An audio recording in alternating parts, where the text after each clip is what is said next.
What's up YouTube, Kristo here, and I've got another video for you, something I've been wanting to do for a very long time. I mentioned this well over a year ago in one of my videos, and I finally got the last piece of the puzzle, so I'm really excited to do this. And this is a new feature as well that I actually have several of planned already, so that's another kind of exciting thing about this video. I have what I'm calling a line overview, where I take an entire fragrance line and I look at each element of it one by one and comparing them to each other. And I'm really happy, really pleased to be looking at the Hermès Un Jardin line for my first line overview. Really excited about this. I had so many people, tell me they're waiting for it, they can't wait for it. Finally, well over a year in the making, here it is. So, the Une Jardin line from Hermès was created by Hermès's in-house perfumer, Jean-Claude Elena. And these fragrances were meant to provoke the images of exotic gardens from around the world. All fragrances, all four as of now, are listed as EDTs, and they've been released about 2 or 3 years apart from each other. And they all come in the standard 50 and 100 ml sizes. Now, prices, this is Hermès, so they are kind of expensive for designers. They range from about $60 to $80 for a 50 ml, and from $80 to about $150 for a 100 ml. Obviously, it depends where you live and where you buy, though. 100 mls can be found for about $80. Most of mine were around that. I did have to wait for them to hit discounters though, which is another thing. Hermès, even at discounters, are not heavily discounted. They are still quite expensive. Hermès have quite a good track record with quality control, so it's not really easy to walk into TJ Maxx or Winners or something and pick up a bottle of Hermès for like 30 bucks. And if you do find Hermès for like 30 bucks, be really careful, because these fragrances are definitely things that do get copies or fakes made of them, and I do mean the Une Jardin line specifically. I have seen fakes of at least 2 of them before. Okay, the first scent was released in 2003, that is En Méditerranée, and it was followed by Sur le Nil in 2005. After that came Après le Mousson in 2008, and the most recent is 2011's Sur le Toit. Are there more to follow? Well, I am not 100% sure, and I did a lot of research online, and there's definitely no definitive answers anywhere. I would assume that they will make another one, but I very well could be wrong. If they do though, I'm sure it won't be released till 2014 or maybe even 2015. It's a little late in the year now for them to announce that they're going to be making something, as it would most likely be released sometime in the summer or maybe even the spring, and no one's heard anything about it yet. If you have though, if you know what's happening, I would love to know. Leave us a comment. I'm sure there's other people that'd like to know as well. Okay, I'm gonna go do a quick overview, and I'm gonna look at each fragrance individually and say what it represents and what notes I take out of it. So the first fragrance is Un Jardin en Méditerranée, and that translates as a garden on the Mediterranean, believe it or not. And it is meant to show contrasts of a garden in Tunisia. And to me, it has very strong notes of fig, citrus, and some sweet juniper berries. And there is also a very unique pistachio note that I do think I pick up. There's a lot of people out there who say they just don't pick it up, it's not in there. But I think I pick it up. I really like pistachios, so perhaps, I fine-tuned it right there. This also has woody undertones from cypress and fig wood, which seems to be quite different from the other ones. No other fragrances in the line seem to have very strong woodiness to them, whereas this one I think does. also there is something that I pick up to be quite boozy and heady, which I think is something coming from the fig and figwood. Now, all 4 fragrances are listed as unisex. Do I think All Mediterranee is unisex? I think it leans a little bit to the masculine side. I think it leans just a bit masculine, not particularly strongly masculine, but I think kind of the woody, boozy accord to me might come off as a little bit masculine. That's just my opinion though. Now, I'm sure there's a few people out there that are saying, what the heck's going on with the color of your juice in there? Is that fake? It's not fake. From what I can tell, and again, I did quite a lot of research on this, there is a really good thread on Base Notes about it. Apparently this is from older batches, and basically the fig note is so natural and so high quality that after a couple years, it slowly changes to a brown color, a dark brown amber color. And I have had the opportunity to smell this next to a sample that has not turned brown, and they do seem to smell nearly exactly the same, if not exactly the same. You know, your mind does play a bit of some tricks on you when you're trying to smell something that should be exactly the same, but to me I do think they are the same, and there's definitely credible noses online as well that say the same thing. If you're not going to take my word, check it out. There is some information on it though. Okay, next one we have Un Jardin sur le Nil, which translates as a garden on the Nile, and this is meant to invoke a walk through a lush green garden on the bank of the river Nile in Africa. And to me this has, again, strong citrus notes, it has floral notes, and it has vegetal notes as well. This is unmistakably green. There's a lot of greenness to this. It's slightly sour, but it's fruity with a faint smokiness in the dry down. Now, to me, this one, in terms of sex, I think this one kind of the opposite of All Mediterranee. I think this leans a little bit feminine. I think it's just slightly feminine, perhaps from the floral notes and the fruity notes to it. So I'm going to say this is just a little bit to the side of feminine.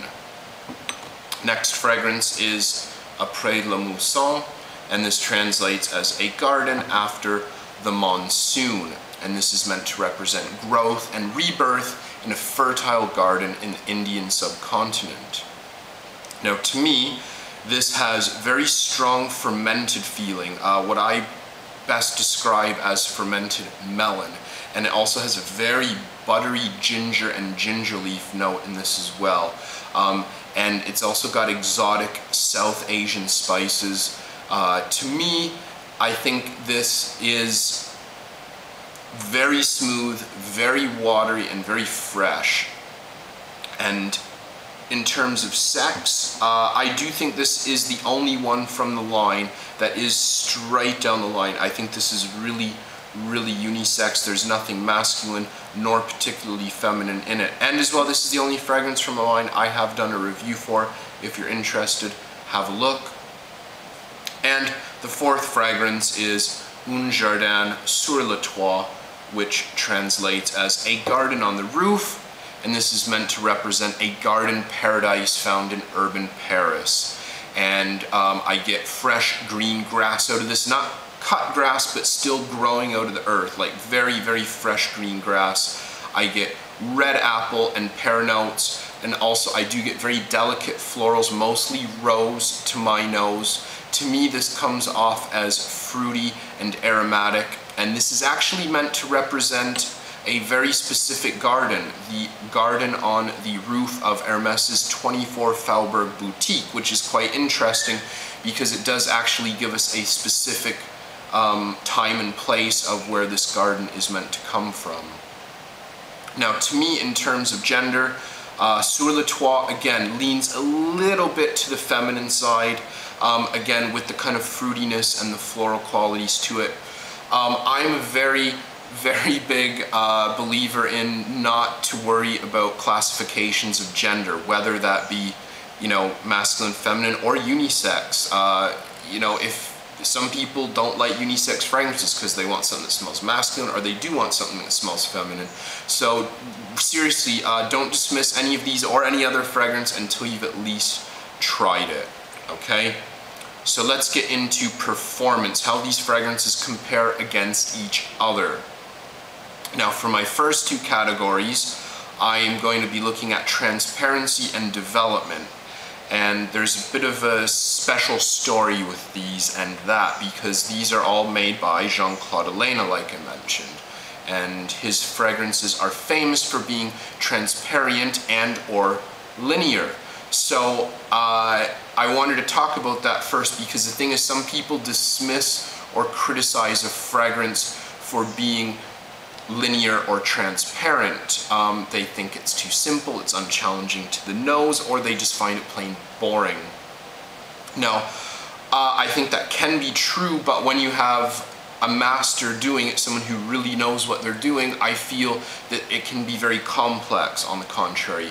I think it makes the complexity come from finding perfect levels or balance of each note, rather than relying on development or a pyramid for the complexity of fragrances. Obviously it's your call. I do really enjoy transparent fragrances, and I do like some linear fragrances as well. So again, don't dismiss these because you've heard they are transparent or linear and that means they're boring.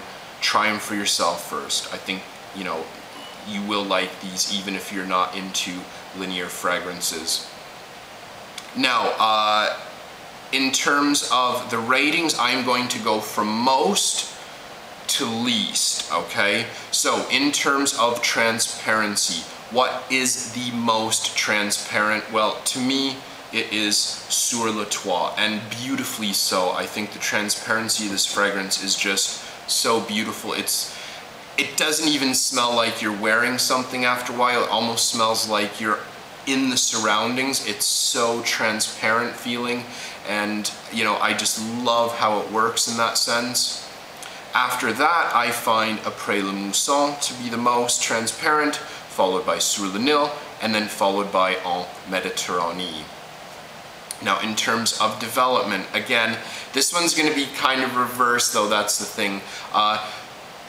Development is something that, you know, Jean-Claude Ellena doesn't usually do with his fragrances, but it is often inevitable in certain cases. So which one has the most development? I'm gonna say En Méditerranée. I think there is a very unmistakable difference from the opening to the last, you know, remaining moments of the fragrance. I think it changes quite a lot for something that you would consider to be linear.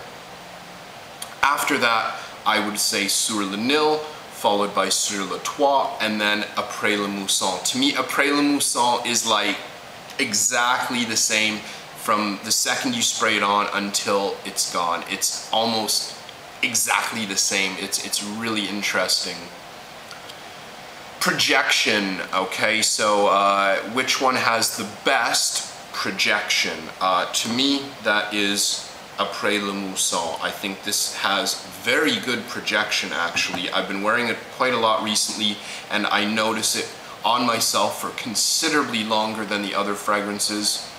After that, I would say En Méditerranée, followed by Sur le Nil, and then Sur le Toit in last. And you're gonna see that come up again when I mention Sur le Toit. Longevity. Best longevity, again, it is Après le Mousson. I get what I would say would be sufficient longevity out of this. I get about 6 hours, maybe 5 to 6 hours. I've even gotten up to 7 or 8 out of this. Next in line is En Méditerranée. I get about 4 to 5, Sur le Nil and Sur le Toit, both 3 to 4 hours, but the thing with the projection of Sur le Toit, it stays so close to your skin, you actually have to, you know, go looking for it on yourself. Now, one thing I have noticed about these, they all seem to last longer on my clothes. If I'm wearing an undershirt or a t-shirt and I put it on the next day, I still smell whatever it is very clearly on my clothes. I'm not a really big supporter of spraying things on your clothes, especially, you know, high-end designer fragrances, because they are more expensive. But if you're really looking for a way to get better longevity, maybe you want to try that. Seasons. Now, all are fairly soft and light and seem to be perfect for warm weather, but what works best and when? Okay, so for the first category, for springtime weather, I'm gonna take Une Méditerranée because it's heavier and it's boozier. It's sweet and it's got a woodiness to it as well. I think this would be great for cooler sunny days, maybe summer nights, or maybe even fall weather. Summer, I'm gonna take both of the Sur le Nil, Sur les. I'm gonna take Sur le Nil and Sur le Toit. I think both of these are perfect for hot weather. They're soft, they're light, they're slightly sweet, and they have fruity undertones and very obvious green notes to them as well. Now, versatile, this worked out perfectly. I didn't even set it up to be like this. Versatility, definitely a Après le Mousson. I think it has elements ideal for day or night, spring and summer. It's got melon and ginger, which is quite fresh, and it's got pepper and spices, which can be a little bit heavier. Now, in terms of originality, now all four of these fragrances obviously have the same Une Jardin name to them. So a lot of people perhaps might think that these all smell quite similar, just with a note or two tweaked. But they're not. They're very different. I have to say, all are different enough to each one being completely identifiable from each other and warrant owning them if you are a collector or an Hermès fan or like unisex fragrances. And yeah, it's really nice because you don't really get a line of summer fragrances that are this different between each other. They are often just, you know, tweaking one note or changing one slight accord or something. Now, I definitely can say though, and I've talked to a few reviewers about this, there are slight similarities between Sur le Nil and Sur le Toit. Still though, I think they are very obviously different. There are just a few things that are similar in them. Okay, presentation, I'm not going to spend too much time on this. And the ironic thing is, of the boxes, the one I like the most, I didn't get. I bought a tester of it. My favorite box is Sur le Nil. I just like the graphic on it, plain and simple. But it's, again, I don't have it because I bought a tester after that. I'd probably say I really like the Sur le Toit box here. If you're into displaying bottles and boxes, I think these are quite nice because the boxes, you know, they do have similarities to them, but they are very different as well, so they would look good on display. Now, which one is the most natural feeling in terms of being in a real garden? Well, I'm gonna have to give this one definitely to Sur le Toit. I find this to be so natural and fresh smelling. It's amazing. I love how fresh it is. Followed from that, I'm gonna go Un Jardin Après le Mousson. Then I'm going to go Un Jardin en Méditerranée, and then Un Jardin Sur le Nil. And I'll address that a little bit later as well. Now, popularity, which one is the most popular?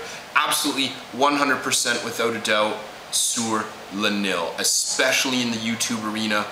This is by miles the most mentioned from the Une Jardin series on YouTube. It's virtually the only one that ever gets referred to. There are a few reviewers out there that have done reviews of others, but absolutely without a doubt the most popular. It is also very well accepted with database reviewers as well. Least popular, definitely Après le Mousson. Right here, Après le Mousson, without a doubt. It's got very neutral and often negative reviews. Many people dislike the buttery ginger and the overripe melon feeling. The other two fragrances don't really get mentioned too much. there are mention of them, and I think there are a couple reviews of Sur Le Toit out there, on YouTube I mean, but yeah, without a doubt, Sur Le Nil is by far the most popular. Okay, so the big question, what is my personal ranking? Okay, all factors calculated, this is how they rank in my eyes.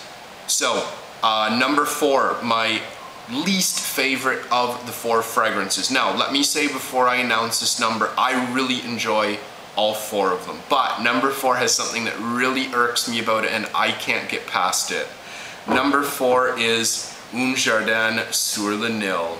And I am not saying this just because it is the most popular. I'm not. But there is something in this that unmistakably reminds me of vitamin C tablets, and it really bothers me. I do not like the smell of it. Later on, like I mentioned, when it gets a bit smokier, it's more tolerable, but like the first hour of this, I just smell like a pill bottle full of vitamin C tablets, and it really bothers me. Another thing about this, I was really hoping there'd be a lot more mango or more noticeable mango and vegetal notes in it, but I really don't get that too much. I should say as well, this is my wife's favorite of the line. Of her 4, this is her favorite.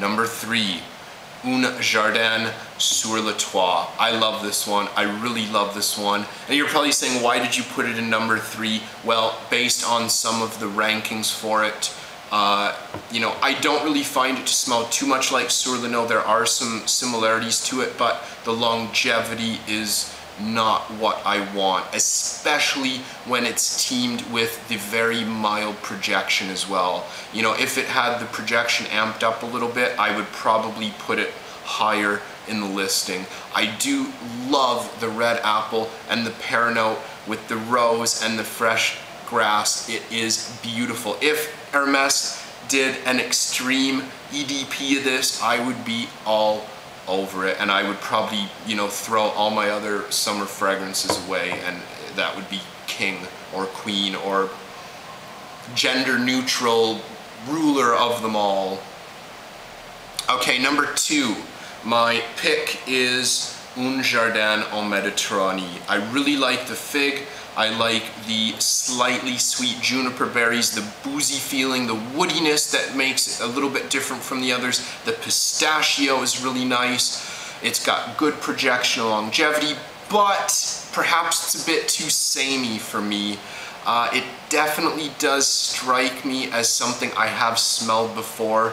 And I have read a lot of comparisons people have drawn between this and several fragrances out there that are quite mainstream. There are a couple Acqua di Parma fragrances that come to mind right away, one of which I have tried and do agree does smell like this, and a bit, I guess. You know, I don't believe any 2 fragrances smell the same, but that's where this one kind of loses ground because of, you know, the kind of sameness of it. Number 1, obviously you know what it is by now, Après le Mousson. I love this. I love the buttery ginger, the fermented melon and spices, and perhaps because of where I live, it does really remind me of the exotic tropical Asian countryside. And if you've been in, you know, India, Indonesia, Malaysia, Sri Lanka, whatever, and you've smelled what the earth and what the gardens are like after really heavy rain, it's just, you know, it's just eerie how similar it feels, and it definitely conjures up memories for me as well. I love the transparency, but it also, the transparency and linearity I should say, but I also love how it projects and lasts longer as well, which is really quite unique for a fragrance that is this linear and transparent. I really like that. I love wearing this stuff. It is my favorite from the Un Jardin line. So overall thoughts. Well, all of this done, what do I have to say? I think overall this is a very well done series that does achieve a fairly good unisex balance, even though some may lean a little bit to one side. It's very rare for a designer house to do this. Designer fragrances usually do like to focus, you know, solely on masculine or solely on feminine. And that's one reason I do really like the Hermès house as well. They do that. They're not shy of making unisex fragrances. Now, they are a bit expensive, but they are well made and they are certainly Hermès quality. I think, you know, if you really want to smell like something that will bring memories of being in a garden or being in the countryside, I think these are really fantastic fragrances for that. And for the price, I think they are very quality. Most likely you will enjoy one of these 4 fragrances if you're, you know, open to unisex fragrances and you're into something maybe a little more linear or transparent. I think there probably is something in this line for you. So honestly, overall, fantastic summer and warm weather fragrances. I am really looking forward to a potential 5th installment. Of course, guys, I really want to know what's your opinion. How do you rank them from 1 to 4? What do you think about the transparency and linearity of them? Thank you so much for watching, and I'll see you again in the future.